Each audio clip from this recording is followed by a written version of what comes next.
Okay video ಬರುತ್ತಲ್ಲ ಹೆಂಗೆ sir video? ಸರಿ ಸರ್ ಆಗ್ತಿದೆ ನೋಡಿ sir. Afterwards, miracle happened.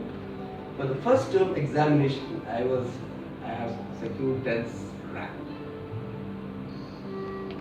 I think let us give a big hand to meditation. And that's to 36% about 6 months back, 10th rank in 10th standard class. Just no doubt. I think there I came to know that a meditation is such a big tool which can transform lives. And I picked up. I don't know. And I went to Ramakrishna Ashram religiously. I was studying in Baswantagudi National High School, very near to Ashram. And I used to sit to walk Ramakrishna Paramahansa, Vivekananda. I used to spend a lot of time in libraries. So what happened is these things modeling. I was very small. I didn't understand what they were doing. They were doing something good. It must be Vivekananda. That one sentence of Vivekananda changed my life is that life without a goal is like a ship without a rudder. Rise away, stop not until you have reached. These two sentences. Maybe that willpower is everything. I think the power of mind is everything. And I never looked back afterwards in my studies, though there were a lot of issues, a lot of setbacks in terms of a lot of personal things, but I never looked back.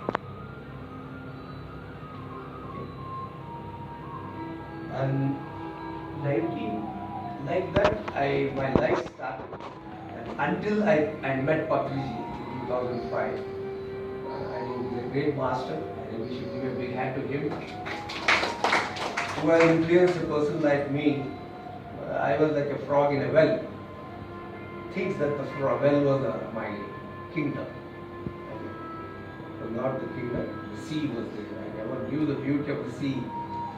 And Patriji just picked me up and just threw me into ocean. And I can see that what I was missing in me, I got it.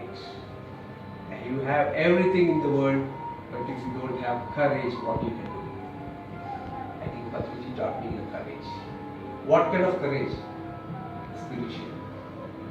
So, like that, one-to-one, Patriji and myself have spent a lot of time in tours, travel together in Karnataka, all over. And even I used to drive my car, he used to sit next to me, and my wife Bharti, and PCS was about. We have shared a great chemistry. Okay? And last 7-8 years, Chandra is doing a great job in GCSS. I think many people know about Global Congress. Okay? We have worked together, and it's like a family. Okay? And Patriji made me, your 5 or 6 people is not your family, the whole spiritual family, the pyramid family. So you go to any place all over the world, we have pyramid masters. Okay, that's the power of meditation. That's the power of spiritual energy. Why I'm sharing all this is because many people, especially the youngsters, they think, hey, if you go to a corner and sit and do some meditation, will I get whatever I want? You may not get whatever you want, but you will come to know how to go about. And the clarity will start happening. Like that, I worked on many areas. Maybe the lack of education or the comparison. I did my master's in business administration, master's in psychotherapy and counseling, public speaking. I learned public speaking just to make myself perfect. It was from my money, time. I gave it to the masters who were very strict. The international masters, Acharya, Engineers, Toastmasters, they made me. And after I met Sai Baba and Patriji, somewhere even the spirituality and meditation can become an ego trip. Can become an ego trip. Because somewhere you get get into a sort of an impressing game. You're impressing people, but you're not happy inside. Then I started working on Zen. Dr. Timappa Hegde, how many people know about Dr. Timappa Hegde? Neurosurgeon. He is the head of the neurosurgeon department in Narayana Vidyalaya. And we are very closely worked together with Swami Sukubhadananda. 10 years, 1-to-1. Sukubhadananda used to correct me everything the way you sit. If you're sitting like that, I think you're defensive. He used to tell me, relax. That's right. The same system, the way you sit, defines your physiology. Physiology defines your psychology. He was a management guru. Though my being, it didn't give me anything. The Bangalore University doesn't give me anything. Except some management issues, SWOT analysis needs. So, what happened is these time when I used to go with Swami Sukubhadananda to camps in Bombay and other things, they used to give jobs which are, you will be surprised to see that I was given a 4-day job of washing the toilets. Of course, jet stop. Okay. I've done it. We have washed urinals. We have washed the cupboards. After washing, you are eligible to go and sit in the seminar. The Osho committee, we have done it. Okay. So like that, a lot of volunteering I did it. There, he was talking more of Zen. See, what usually people think is meditation and makes people somewhere passive people. It's right, correct. Even usually meditative people will be really laid back. They take it easy. But Zen is something which is not about laid back. It's about both. So, because of the bad, the good has got. Because there's nothing but material world, there's nothing but spiritual world. So a lot of the misconception was there with me that, what is material world? Of course, what I see, of course, Chandra, I spend money on it, this is material world. But I see only spiritual things here. When I drive, my vehicle is created by a spiritual man. Why should I think it's created a material? It's not everything is spiritual. So the way you define changes in Zen. It's the middle parts. Very clearly, he was training us up. Like, you need to bring silence here, and you need to be dynamic in your actions. In the war field, you can't sit and meditate. Please, you have to. This is like work. Between 9 to 5, you're working. You can't say I meditate when I'm driving. When you're driving, drive. When you're eating food, drink. When you're taking bath, take bath. When you're drinking water, drink water. When you get sleep, sleep.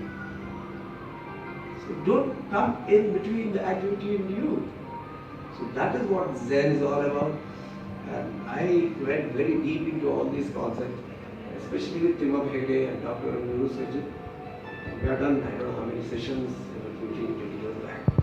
And I told him, sir, Dr. it's the time for you to write the book on Zen. So he said, you do that on my behalf. Then I started collecting in 1989, 80s, 88, that's 2008. But he told, we write a book. Actually, the first book I wrote was Anti-Pop.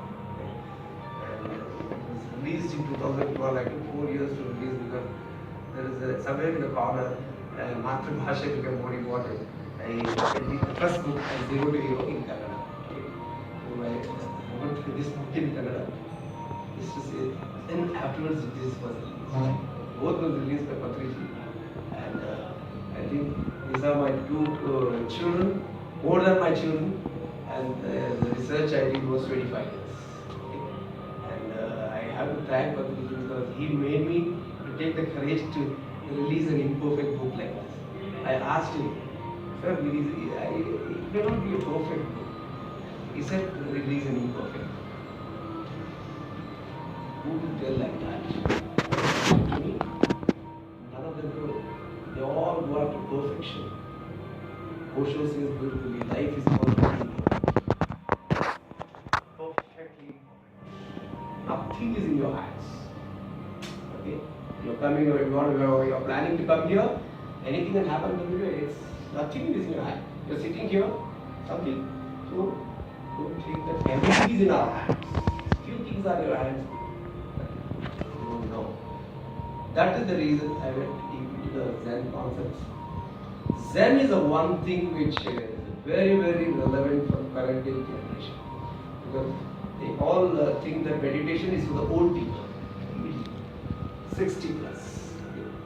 Those who don't have any work, waste bodies, they should do meditation. That's the definition of some of the people, some of my very close relatives, very close brothers, cousin brothers, they all think that after 60 you come.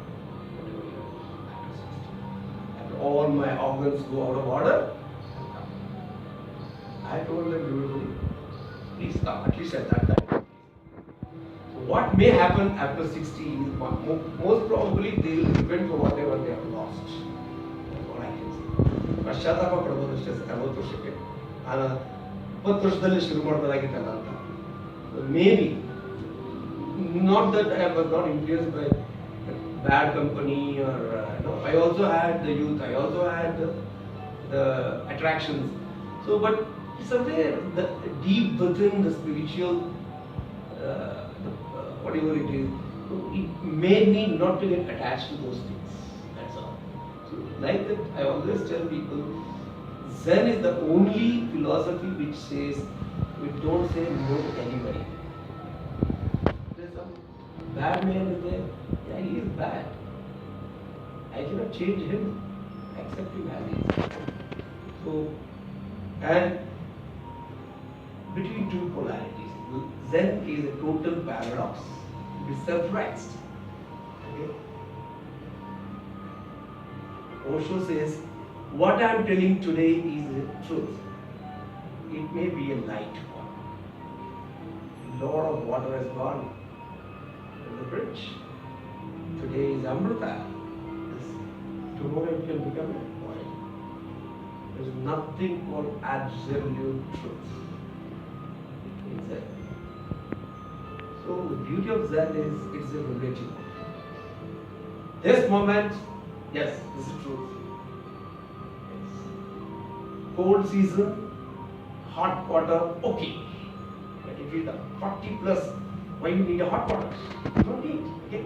Summer has come. Take bath in normal water. Relative to what? With respect to cold weather, I think it's hot. Like that. Every day, if you start.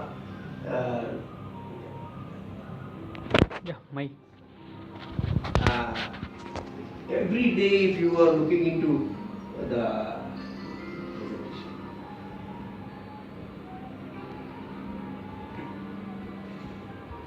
every minute. This is the thing I think this is most Chandra was talking. I have to remember all these 7 masters because I am writing a book called My 7 Masters, and I was very closely worked hand in hand in organization level, and the last 10 years Patriji has made me a complete person. I want to thank Patriji for integrating me into a total person, because they have trained me, no doubt, but a lot of imperfection was there, so many things. Okay? And so next one. This is my spiritual journey, and this is my book. It is a Kannada translated. Yeah. I want to share a story. See, the Zen is all about stories. Okay, it's not about very big text. It's granthas or something to break. Okay, it is a very very abstract subject. Zen. Okay, and it is only told in stories, anecdotes. Okay?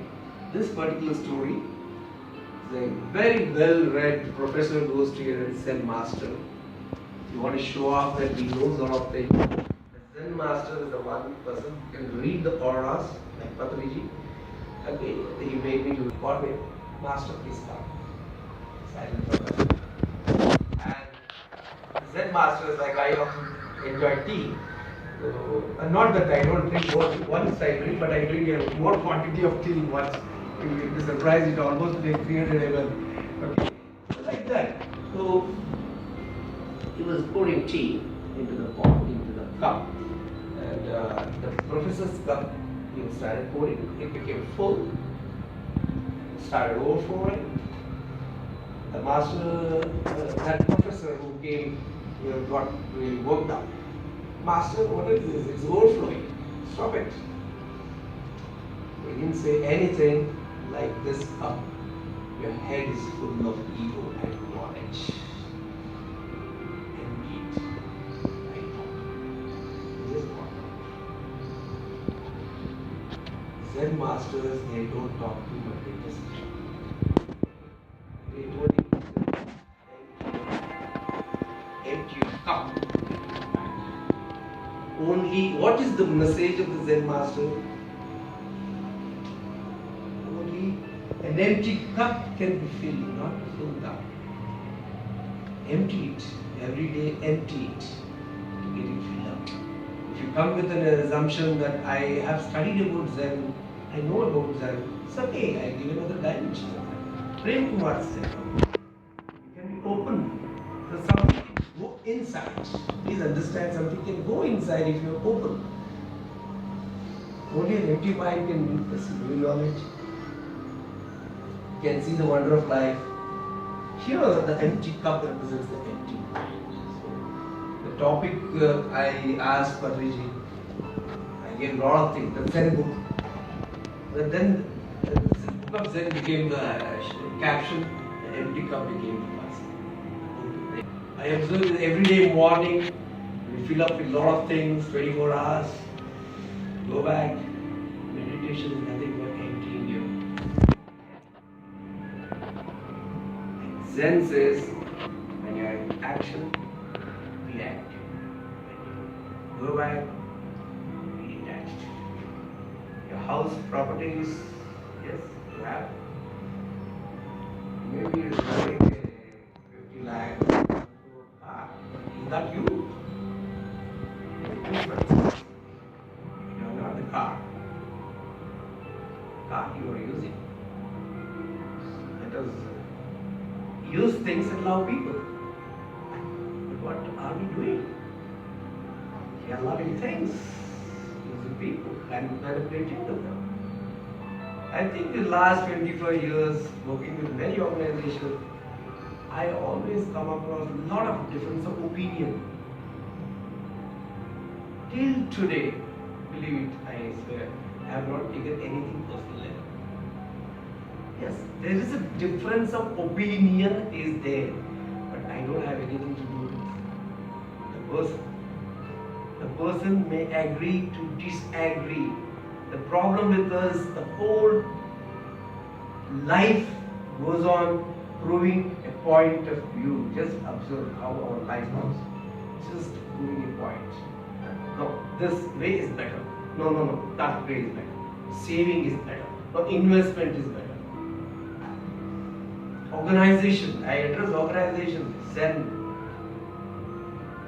The team, what they do is, they all point of views, methods, a fight on methods, a fight on the way of doing it. One is the result. They never bother about results. So what is the Zen way of doing is accept the difference. Accept. Thrive on the differences. That's what I say. Accept the difference that I and him are different. But can we work together? Patriji has taught us what is co-creation. We are not. I cannot do anything in isolation. I can do only with people. I I have to go to Himalayas and do meditation in isolation. That's the time. Yes, but you are a useless person. What is the use? You go to a forest or Himalayas, sit there. Okay, fine. You have become enlightened. Good, great. But Buddha didn't do that. After he became enlightened, he was not selfish. 19 years when he was a prince, he left the palace with his son, wife, left. After he saw 3 seeds, what is that? This is all life. I'm going to die. I'm going to get sick. I'm going to go old. Yeah, that's not my meaning of life. I will search. For 21 years he searched. 21 years he searched. He did all. He did Veda Gosha, Vedanta, all. Upanishad, Gita, everything. I think he is the last incarnation. I think you know. He did all the studies. He went to all the gurus. It was more of adding new knowledge. After maybe one particular day he lost the desire to get enlightenment. Desire to get enlightenment gone. On a full moon, under the Bodhi tree, he saw a falling star.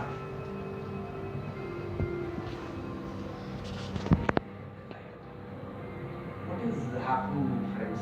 Can anybody give an analogy to this? What is happening for 21 years? Can anybody come out and what is happening for 21 years? He was not happy with what he was doing. The desire was one problem. Okay? Desire, obsession with the destination. It's like, God, I want to go very fast. He left it, but that's not the only thing. He was getting prepared for enlightenment. Okay?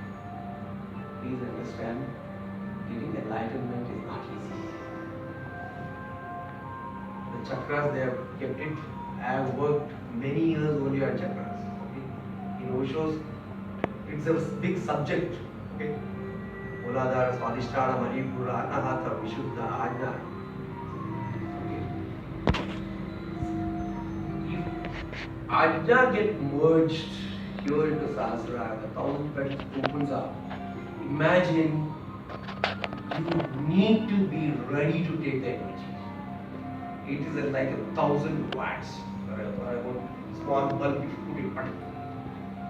So that is the reason you always tell meditate and have a guide to guide you how to do what is happening with you.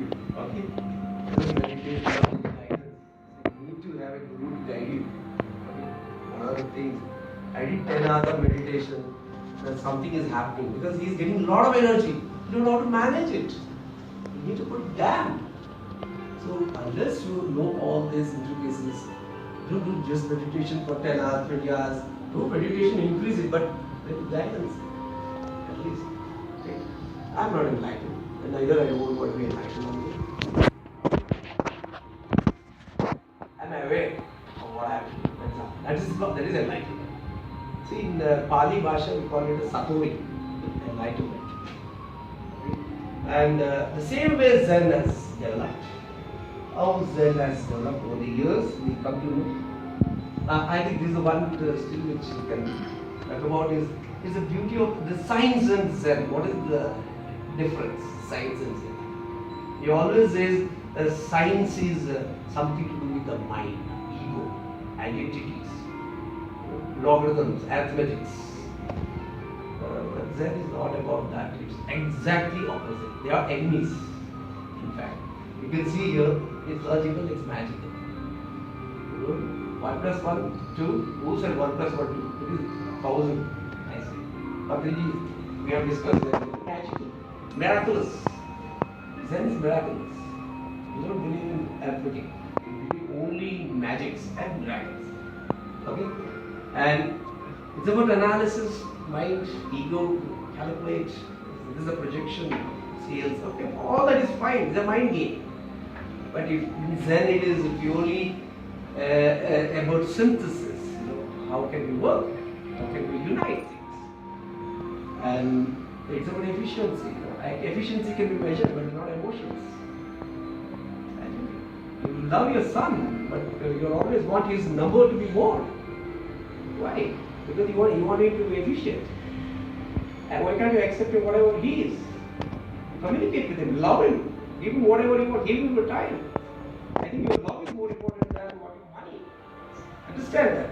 But sometimes what we do is the way we have to get high marks, competitive life.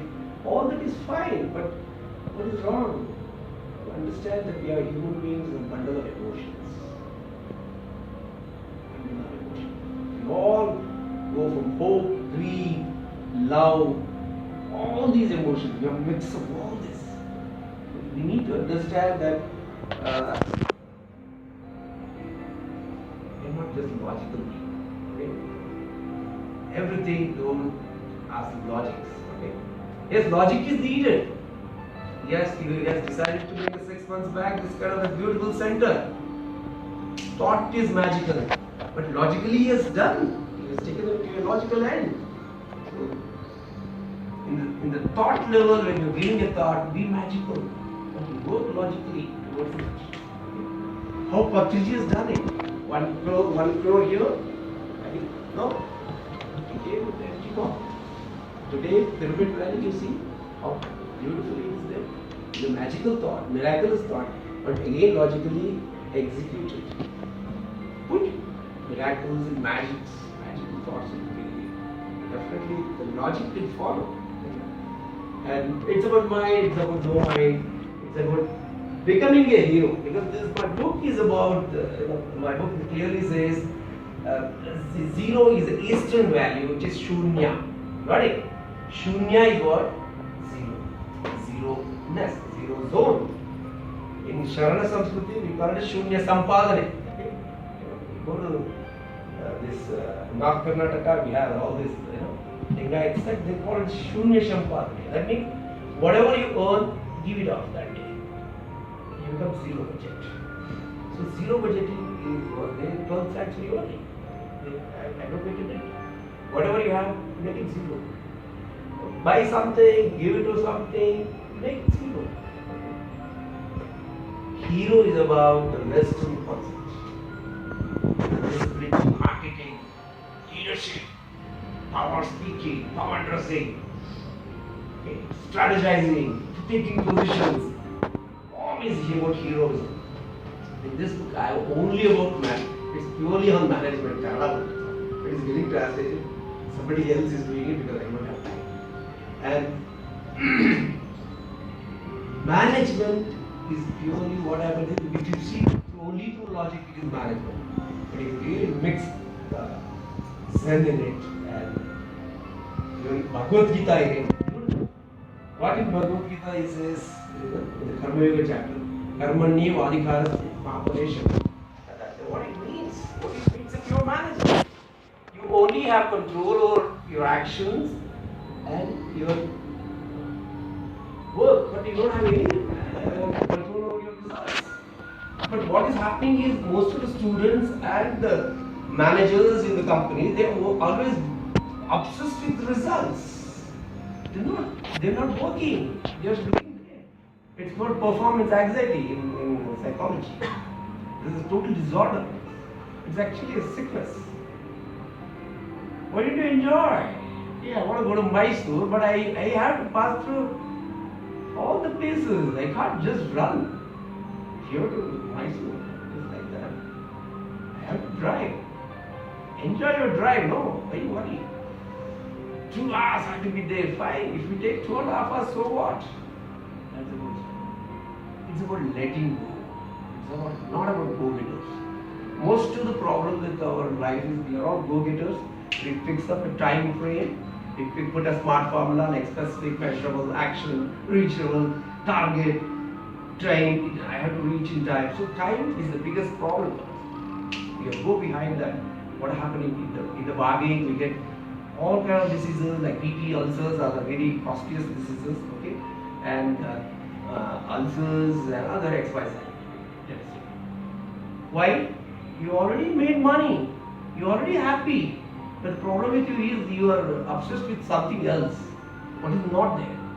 You are seeing a neighbor who has bought a Mercedes. He is younger to you. You already have a squad, but the squad becomes